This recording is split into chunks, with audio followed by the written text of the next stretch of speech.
اعوذ باللہ من الشیطان الرجیم بسم اللہ الرحمن الرحیم۔ السلام علیکم معزز ناظرین، خواتین و حضرات، میری ماؤں، بہنوں اور بیٹیوں، شروع اللہ کے نام سے جو بڑا مہربان نہایت رحم کرنے والا ہے۔ وہ یکتا ہے اور نیک لوگوں کا ولی ہے، اور میں گواہی دیتا ہوں کہ اللہ کے سوا کوئی معبود برحق نہیں ہے اور اس کا کوئی شریک نہیں ہے، اور میں یہ بھی گواہی دیتا ہوں کہ حضرت محمد صلی اللہ علیہ وآلہ وسلم اللہ کے بندے، اللہ کے رسول اور اللہ کے آخری نبی ہیں۔ اے میرے اللہ نبی پاک صلی اللہ علیہ وآلہ وسلم پر، ان کی آل پر اور ان کے صحابہ کرام اور تمام سننے والوں پر اپنی سلامتی اور رحمت نازل فرما۔ وہ جسے چاہے حکمت اور دانائی دیتا ہے، اور جس کو حکمت ملی اس کو بڑی دولت مل گئی، اور نصیحت صرف عقل مند ہی حاصل کرتے ہیں۔ اللہ آپ کو اور آپ کے چاہنے والوں کو اور ملک و قوم کو اپنی حفظ و امان میں رکھے۔ آج میں آپ کے سامنے ایک ایسا وظیفہ لے کر حاضر ہوا ہوں کہ اگر کوئی بھی شخص ایسا ہو جو آپ کو نقصان پہنچانا چاہتا ہو، آپ کا جانی دشمن ہو، مالی دشمن ہو، کسی قسم کی بھی اس کے اندر دشمنی پائی جاتی ہو، عداوت پائی جاتی ہو، جو آپ کو نظروں سے نقصان پہنچانا چاہے یا کسی بھی جادو جنات کی وجہ سے آپ کو نقصان پہنچانا چاہے،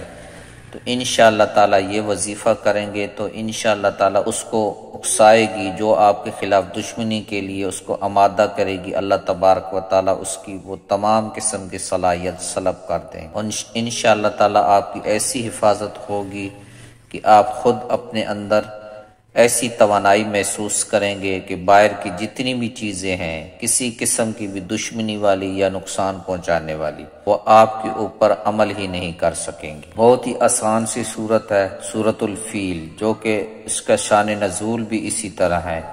کہ جب نبی پاک صلی اللہ علیہ وآلہ وسلم اس دنیا میں تشریف لا رہے تھے تو اس سے پہلے ایک واقعہ ہوا، تو یہ واقعہ نبی پاک صلی اللہ علیہ وآلہ وسلم کی آمد سے پہلے اس چیز کی گواہی ہے کہ اللہ تبارک و تعالی انسانیت کی ہدایت کے لیے اپنی طرف سے ایک ایسا معجزہ پیش کیا کہ جو دنیا میں نظیر نہیں ملتی۔ یہ صورت اس طرح پڑھنی ہے: الم تر کیف فعل ربک باصحاب الفیل الم یجعل کیدہم فی تضلیل وارسل علیہم طیرا ابابیل ترمیہم بحجارۃ من سجیل فجعلہم کعصف مأکول۔ ابھی میں آپ کو وظیفہ بتاتا ہوں کہ سورۃ الفیل کو پورا پڑھنا ہے، یعنی 11 دفعہ پڑھ دو۔ آخری جو اس کی آیت ہے فجعلہم کعصف مأکول، اس کو 100 دفعہ پڑھنا ہے،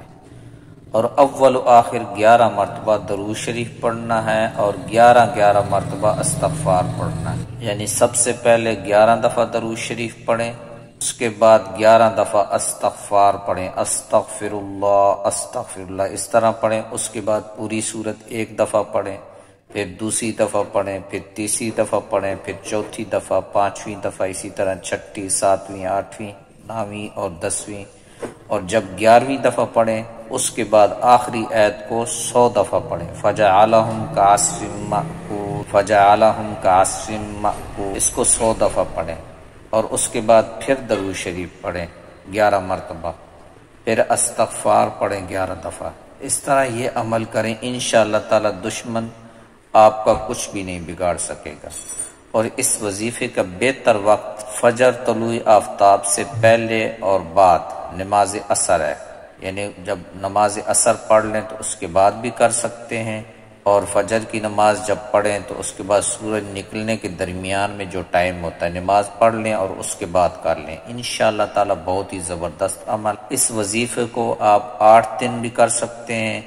11 دن بھی کر سکتے ہیں، اور 40 دن تک بھی کر سکتے ہیں، یعنی جتنا آپ وہ 8 دن میں بھی فائدہ ہو سکتا ہے، 11 دن میں بھی ہو سکتا ہے، 40 دن میں بھی ہو سکتا ہے، یہ بندے کی اپنی ایک اخلاص ہوتا ہے۔ اور انشاءاللہ تعالی 40 دن تک یہ عمل کریں، انشاءاللہ تعالی تمام قسم کی دشمنیاں آپ کا کچھ بھی نہیں بگاڑ سکتی۔ وظیفہ دوبارہ سن لیں، سب سے پہلے درود شریف پڑھنا ہے 11 دفعہ، پھر 11 دفعہ پڑھنا ہے استغفار، پھر سورت پوری پڑھنی ہے الم تر کیف فعل ربک باصحاب الفیل سے لے کر فجعلہم کعصف مأکول 10 دفعہ کمپلیٹ پڑھنا ہے، اور جب 11ویں دفعہ پڑھیں تو فجعلہم کعصف مأکول کو 100 دفعہ پڑھنا ہے، پھر 11 مرتبہ درود شریف اور پھر 11 مرتبہ استغفار۔ ویسے تو یہ سورت آپ 10 دفعہ بھی پڑھیں گے تو اس کے بہت فائدے ہیں، اس کی تاثیر کو زیادہ کرنے کے لیے آخری جو آیت ہے اس کو 100 دفعہ بتایا گیا ہے کہ ایک تسبیح پڑھ لیں، انشاءاللہ تعالی اس میں زیادہ تاثیر پیدا ہو جائے۔ نارملی بھی آپ 10 دفعہ پڑھیں گے تو انشاءاللہ تعالی بہت زیادہ فائدہ ہو۔ جیسے آپ کرنا چاہیں اس طرح کر لیں کہ آپ پوری سورت 10 دفعہ پڑھ کے اسی طرح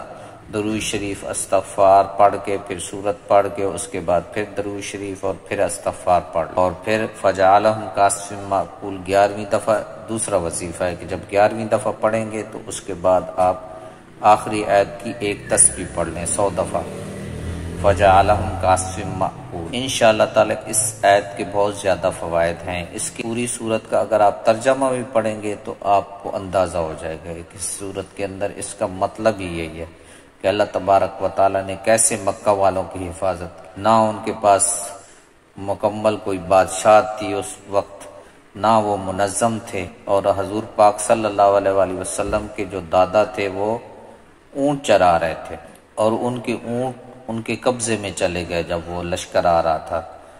تو بادشاہ نے جو ابرہہ بادشاہ تھا تو حضور پاک صلی اللہ علیہ وآلہ وسلم کے جو دادا تھے انہوں نے فرمایا کہ یہ مجھے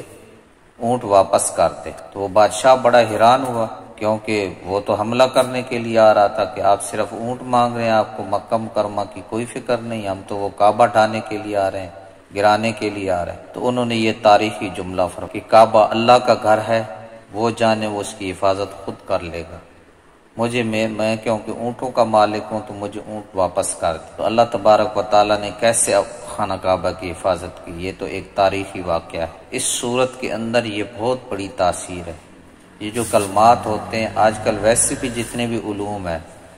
اس میں بھی کتنی شاخیں نکل چکی، 5 زاویوں سے ایک مضمون کو دیکھا جا رہا ہے، دنیا میں بھی 5 نظروں سے دیکھا جا رہا ہے۔ تو یہ تو قرآن تو بہت بڑا کلام ہے،